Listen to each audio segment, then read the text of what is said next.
What what Easter eggs, references, or tributes are you proudest about getting into the series? Holiday Special is my favorite one that I got in. I didn't think they were gonna let us do it, to be honest. You're a lifelong Star Wars fan, so considering you probably could have joined the franchise with your handpicked choice of role or project, why this show and why this character? Well, I don't know that I could have handpicked. You have to wait to be asked.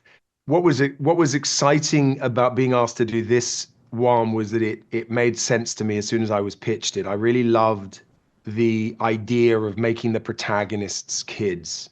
You know, we haven't seen many kids in the canon, and I just thought it was a really refreshing way. And it reminded me of the kid I was in 1977, seeing the film for the first time, and the innocence and the awe and the fear, and to use that as the protagonist perspective, I just thought was really beautiful. And the character fascinated me. He was, the more Chris and John explained him, the more I thought, I'm going to have so much fun here. Like, there's so much potential. He's all these different things, and it keeps changing, and he changes depending on who's in front of him. And I just thought that made for real possibilities. I mean, there was so much to take in. It all felt so oddly familiar, and I just found the aesthetic always so satisfying, whether it was, the hardware and the droids that were made, and having those around you, or the hardware of the ship and the buttons and what everything meant, and the blasters, the process of getting the costume right, and all the rules that make it a Star Wars costume and not a costume that fits in another universe. Very specific rules, guidelines, no buttons, all of those sorts of things. That was plenty for a nerd to nerd out on. Jod Na Nawood fills a very important role in Star Wars. He's a charming rapscallion of questionable morals. As you develop Jod, did you take inspiration from any other figures in the galaxy far, far away? Well, it made sense to really embrace that roguish cynicism of Han and Lando's kind of smooth maneuvering, because I think the three of them all operate in that area of the Star Wars universe where, they're surviving a little bit on crumbs. They're surviving on wits, and so there's a little bit of influence from those guys. Older viewers or adult viewers, such as myself, know you from a million other things. But what about your very young co-stars? Did they know anything about you before you worked together? You'll have to ask them. I don't think so. I certainly didn't go in saying, like, do you know any of my work? And a lot of my work isn't for kids. Obviously, recently it has been, I suppose. I think maybe they'd seen Captain Marvel. Had they seen Fantastic Beasts? They may have seen Fantastic Beasts. They were very sweet. And there's a certain thing about film sets when, and even though they're obviously young, you just sort of, you're there to do the job. And they were very professional and really organized and very respectful, but they were also kids. And so we obviously had a lot of fun and played, and they brought a lovely energy to the set on a daily basis. But no, you're going to have to ask them. I have no idea. I'm going to ask them. I'm quite proud that I never actually asked them that. I didn't expect them to know who the hell I was. I am going to ask them, though. I'm going to ask them what they knew you from beforehand. Before you met Jude Law on the show, what movie did each of you know him from? When he was Dumbledore in the Harry Potter. Yeah. See, you guys, I knew him from The Rise of the Guardians, and he voiced Pitch, and he was like the villain in it, and I was obsessed with that movie growing up. It was like one of the movies that I think I watched probably over 20 times with my siblings. I probably tortured them. I was like, again. But like meeting him for the first time, like that's all I could hear was his character in that. But he said none of you brought up anything he's done, so you didn't talk to him about it? I was like nervous too. He said he was very proud of himself for not asking, so you should bring it up. I think he'd like to know that. Not that you've never worked with kids before, but this is like really, it's like you and a bunch of kids. Yeah. What do working with kids, what do they bring out of you that maybe working with other adults doesn't? Well, when they're as talented as these guys, you're able to really play the dynamic because they'll go there with you. And I think that's a really important atmosphere to work in anyway on anything. You know, you've got to feel secure and safe, and you should be enjoying it. If you're not enjoying it, you know, what are you doing? The dynamic was important, and with this particular dynamic, what I loved was that I don't know that Jod really understands what being a kid is, and so he kind of looks at them slightly bemused when they have needs and demands, or they're tired, or they miss mom, or you know, it's like, what are you talking about? You know, just get on with it. Fly the spaceship. Or, well, you mean you can't fly a spaceship? I think there's a slight kind of, you know, mystified perspective of the children, but then also the kids have a certain thing that they see opportunity in Jod. So it's an interesting currency. Robert, I have to ask. Okay.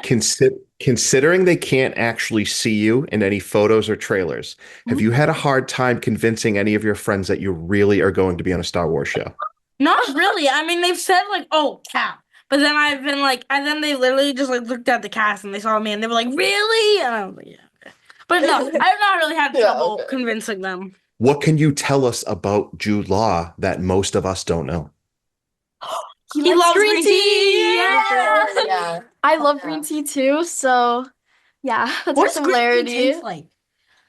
It's like people say it tastes like grass, and they also say that about like matcha, but I think it tastes like earthy and good, and it always makes me feel really good. Oh. And fresh. My sister is acquired taste. my sister is a matcha fanatic. So good. She has the best like morning like pajamas. Like he would come to set Oh, he and he does. like looks so comfortable. It does. Like during rehearsals, it still feels like him though. It doesn't feel like sometimes if you see someone in the same outfit every day, it doesn't, seeing them in something else doesn't feel real. Like when Robert takes off his glasses, it doesn't look like him anymore. Oh. Oh my gosh. No, but Yeah. no, it's really funny seeing him in comfortable home clothes. And also, we did like a Secret Santa together. Oh And yeah. he really works hard to bond with us, which was really nice. I will assume that the answer now is Skeleton Crew, but before you were cast on the show, what was your favorite Star Wars movie or TV show? I knew. A New Hope. Yeah. That was The Empire Strikes Back. And were you all Star Wars fans before you got cast? Oh, definitely. Yeah. I think all of our dads really influenced Star Wars upon us, and yeah, he was definitely he was my initial introduction to the Star Wars universe. A New Hope was the first one I watched, and it really stuck with me because of Luke Skywalker. So still my favorite. When you're filming, what's the coolest thing about being in a Star Wars show? The sets. I love the sets too. I also love playing a Star Wars character. It's very different and it's very fun, but yet you still maintain that real kid energy whilst being a little bit more. Sorry? Yeah. No. I was just gonna say that it's like more exaggerated because it is in the Star Wars universe, but it's fun. I have to say this might be kind of basic, but I just love putting on Fern's jacket every time. She has like the coolest jacket to me. She has like these little patches from things that she's won with racing. And I don't know, like every time I would like put on that jacket, I would feel so cool and I would like embody her. Have you guys thought about what it's going to be like when people cosplay as your characters? No, I Yeah. actually haven't really thought too much about I that. want to go to Comic-Con when it Seeing happens. people with big curly hair is gonna be definitely very Seeing people funny. with an elephant head is gonna be crazy. Yeah. Oh, my hair and then maybe the little I visor. was and actually, all. I So was cool. during Halloween. I was looking for a costume, and I swear to God, I almost did this. There was like an elephant that had like there was like a scary version. Next year, I am doing that. I swear to God, I'll go up as Scary Creepy. Neel. Yeah, that would be such a 4-person squad outfit. would be sick. Like That's Halloween a costume. Fortnite, bro. That would be sick. You two have talked about why you specifically wanted Jude Law to play Jod, but what did he bring to the character that you weren't expecting? He brought so much, just taking it so seriously, crafting a real human being behind the kind of larger than life concept of the character and making it so real and delving into like the lore and backstory and making it all real, even in ways that maybe will never even be revealed. Yeah, just like layers of complexity to build it sort of from scratch to the point where we keep saying that he seems like he's already in Star Wars and we just put him on our show. Yeah, because sometimes they ask, what other characters from other projects or things are we pulling into this? And I keep thinking, Jod. But no, this is his original for this. Yeah. Your main cast is really young. What are the biggest challenges of working with such young actors, and what advantages do they provide over working with grown-ups? It's kind of all advantages, to be honest. Like the level of excitement and enthusiasm is just like so irresistible and like makes for such a great vibe on set. Also, because it's kids, you don't shoot as long, so you have shorter shoot days, which is nice. Also, they have to stop for class multiple times during the day, so you get like lots of breaks on set.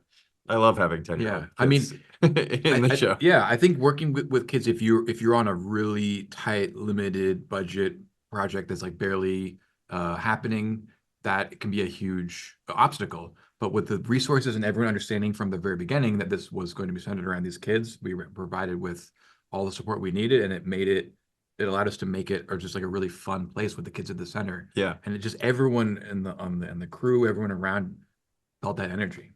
This show feels very much like it was made by two huge Star Wars nerds. What Easter eggs, references, or tributes are you proudest about getting into the series? Holiday Special is my favorite one that I got in. I didn't think they were going to let us do it, to be honest. Yeah, but they had no problem with it. They were excited. It was so much work recreating that too. Yeah, that was. Do you have a favorite? I mean, it's probably that. I think there's a few more. Putting a fuzzball from Captain EO, which is in the trailer, was a pretty big one too. Like, I wasn't sure they were going to let us do that either. Yeah, we were excited to kind of like have it be stuff that was maybe a little more overlooked, not just because it was more obscure, but because it kind of just fit the feeling of these scrappy kids. Yeah. Well, the show features a Shistavinen in a significant role. Yeah. Was this your way of getting live action justice for a victim of the special editions? That's exactly. We brought him back. Right. We brought him back. Exactly right. I mean, and I don't know who that guy in the cantina was, but our it's funny. I would always be saying who that brave Englishman was. I don't know. I like your pronunciation of it. That's probably I believe me. I looked up 50 different people had 50 different ways of saying it. How do you say it? I was saying Shistavinen, but I'm probably missing a letter in there. I know I definitely heard George Lucas at one point say that this stuff is a big galaxy and it gets pronounced by different people in different ways, whether they have an Irish accent or you American can say it accent. however you want. Yeah, it's a big galaxy. But I like that we were also able to explain like why the eyes are glowing red. We just made it that sort of like retro-reflective, like an animal's eyes. So that was crazy because you can see it a little bit in reality standing on the set. Yeah, it's not just effect. He was terrifying. Well, with all of the references and whatnot, did you have any debates about what is correct or incorrect? Like, what was the biggest? No, we can't do this because of this, or that you two had. There's never like you can't do this. Well, like Neel's not an. Do you say ortolan or ortolan? Ortolan. Yeah. Like originally we didn't know if we would even be allowed to do it, like in terms of special effects budget. But we really wanted Wim's best friend Neel to be a little alien, and we went through different, maybe it's just some prosthetic, maybe it's a full CG character, and so it being an ortolan was one of those options, and we immediately got into like, does he have arms or not? And it was going to be extra hard to have this main character not have arms, and also Max Rebo's eyes are a little bit more like shark's eyes, as opposed to we want Neel to have bigger. Neel has much more expressive eyes. So we've decided there's many elephantine. Well, then I went and checked, and there's so many people with trunks that there's already exist. It's a trunk-filled universe. Speaking of trunks, something that we debate is, in Captain EO, Hooter, the other elephant-looking alien. Our debate is like, was he born with those holes in his trunk to play it like a saxophone, or is that some sort of like body modification? I don't know. I know you guys aren't going to give away any spoilers, but can you explain how this show, while self-contained, still connects to the larger story of the galaxy far, far away? That's something I'm really excited about. Like when the last episode airs, I want to see what people think the repercussions are going to be in the larger galaxy for the events that happen. on our show. That's something that I'm excited to be checking the internet about. Yeah, I like to think of this show as more of a Hobbit style size adventure in the larger, Lord of the Rings world, Obviously that had massive repercussions that didn't happen in that story. It's just one little adventure there and back again. Not that we're saying that there's anything as insane as the One Ring in this, but just that you can have one little adventure and the rippling effects of it. Who knows what those might be? All right. Well, thank you both so much. No, thank you. Of course.